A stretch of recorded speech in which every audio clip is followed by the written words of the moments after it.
The emperor stood on top of his palace roof, staring out at the bustling city below. The sun was setting, casting long shadows across the sandstone buildings. From up here, everything seemed perfect. But the emperor knew that beneath the surface, a great evil was lurking. For years, he had kept a secret from his people. A secret that threatened everything he had worked so hard to achieve.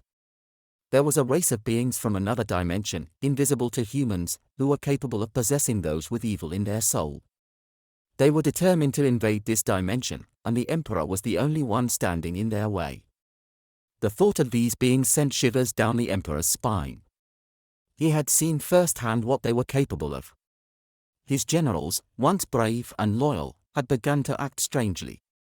They spoke in strange tongues and their eyes gleamed with a sinister light.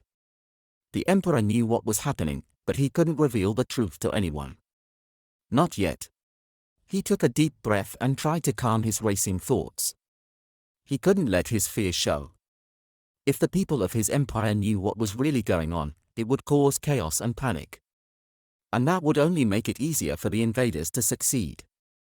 But the emperor knew that he couldn't keep this secret forever.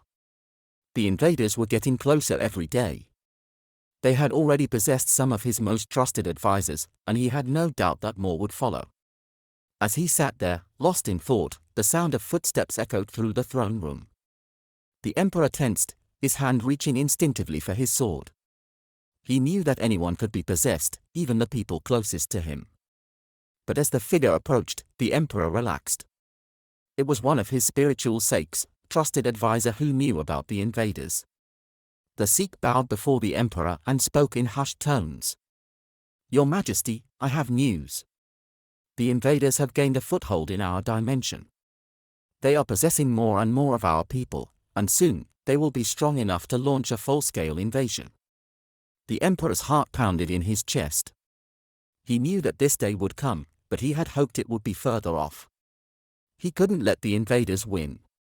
He had to find a way to stop them, before it was too late. But how? The emperor didn't know. He was alone, with only his own wits to rely on. He couldn't trust anyone, not even his most loyal advisors. The weight of his burden was almost too much to bear. The Sikh looked up at the emperor, his eyes full of concern. "Your Majesty, what will we do?" The emperor took a deep breath, steeling himself for what was to come. He had to act fast, before the invaders gained too much power. But he couldn't reveal the truth to anyone.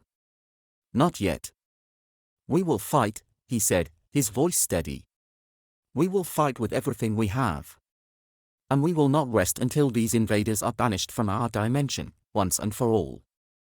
The Sikh nodded, a look of determination in his eyes. The emperor knew that he could count on the Sikh's loyalty, but he couldn't shake the feeling of dread that hung over him like a dark cloud. The invaders were coming. And the emperor knew that he was the only one who could stop them. But at what cost? The weight of his burden was almost too much to bear. The Sikh excused himself as the emperor remained on his throne, lost in thought. His mind drifted to one of his trusted generals. The man had always been loyal, and he had fought bravely in countless battles. But lately, something had changed. The general had become withdrawn, his eyes dark and haunted. He spoke in a hushed tone, as if he was afraid someone was listening. The emperor knew what was happening.